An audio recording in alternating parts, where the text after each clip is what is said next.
Tu m'as dit, rends pas le monde dépendant de ton argent. C'est ça que tu m'as dit. Oui, c'est ça. Il dit, moi, le premier argent que j'ai fait, je l'ai passé à quelqu'un, je l'ai jamais revu. Voilà. Le premier gros chèque que t'as passé. Et je dis pas à qui, je dis pas le nombre, le nombre d'argent que t'as donné. Mais lui, il a fait ça toute sa vie, donner de l'argent. Lui puis Judy, là, du temps de l'argent, ils ont fait ça toute leur vie, donner au suivant, donner tout le temps.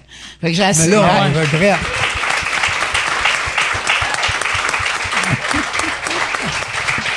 Mais la première fois, je voulais pas y donner. Ah, OK. Non.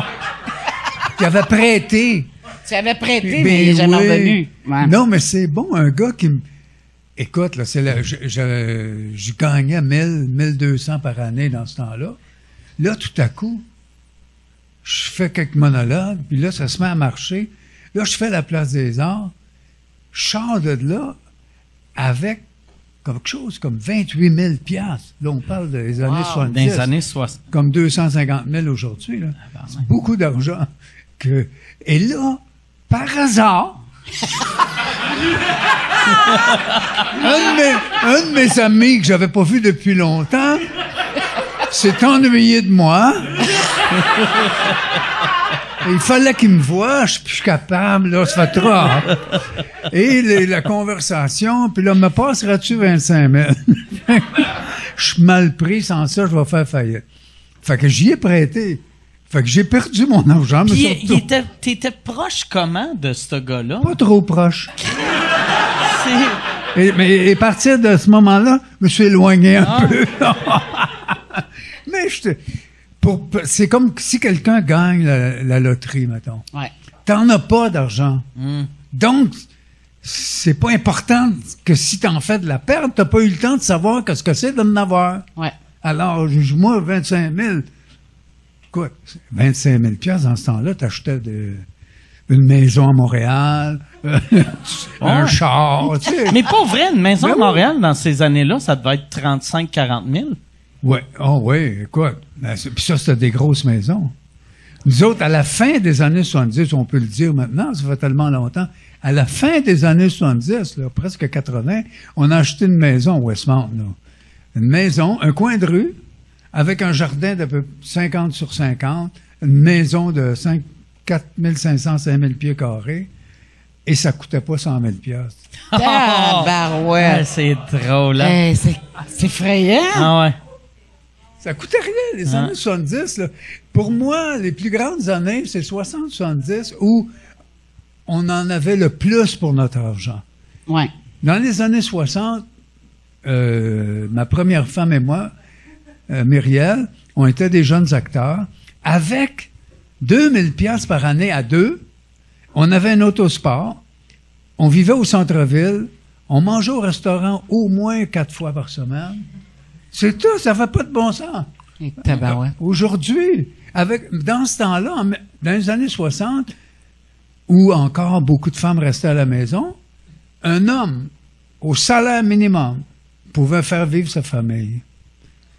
Aujourd'hui, là, c'est ça. Là. Non. Alors, c'était merveilleux. Tu avais plein pour ton argent, tu en avais. Mettons que c'est fantastique. Alors, 25 000 $, t'as de l'argent. Ah ouais, écoute. Il est parti vite, il te restait 3 000 après? Écoute, 1500, mais j'ai été bon. T'es bon pendant un an au moins. Ben oui, t'es habitué de vivre avec 1500 par année. Ben oui. T'étais comme Christ. Reste à 3000, t'es riche.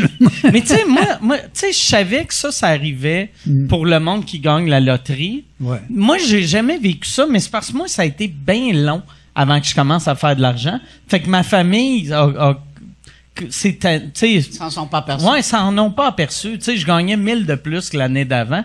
Tandis que vous autres, les deux, vous êtes allés de pauvre à ultra riche. Fait que, tu sais, ultra riche. Calme-toi. Ultra riche pour le showbiz québécois. Ouais. Pour le... Ultra riche pour les impôts. Ça, c'est ça. OK.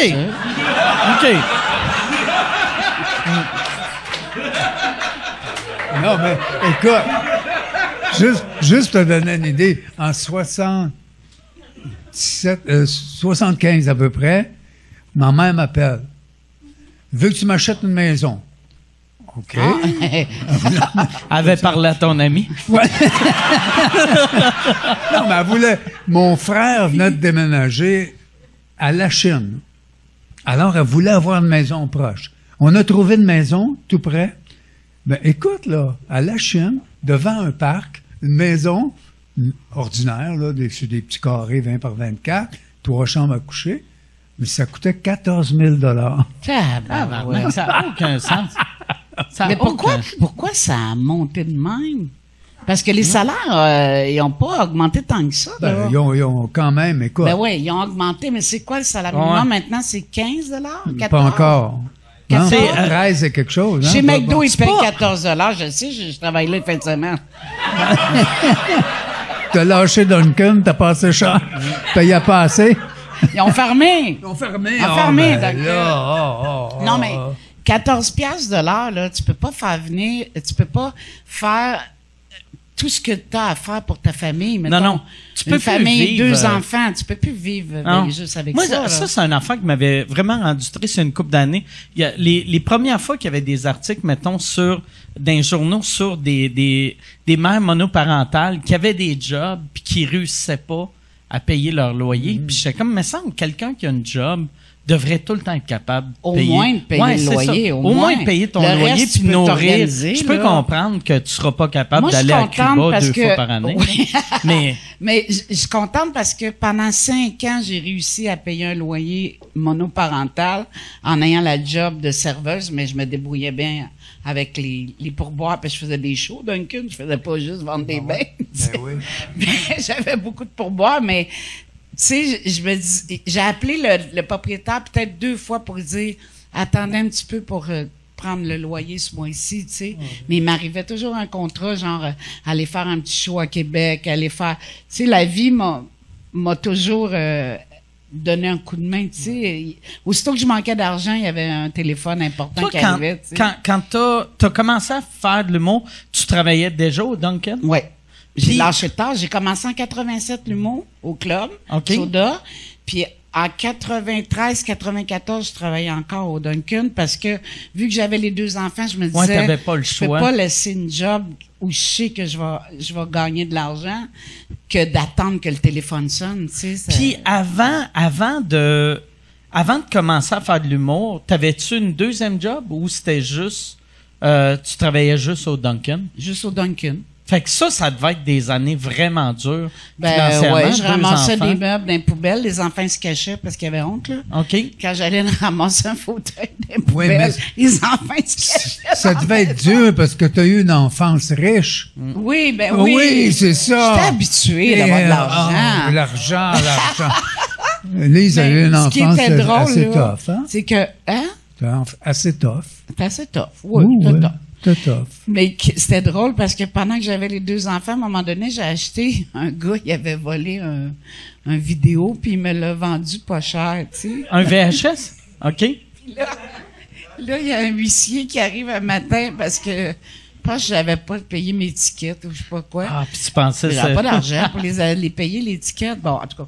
Puis là, j'ai dit au huissier, en tout cas, si jamais vous prenez le VHS, là, ça se peut que vous ayez du trouble parce que c'est du stock volé. C'est bien drôle.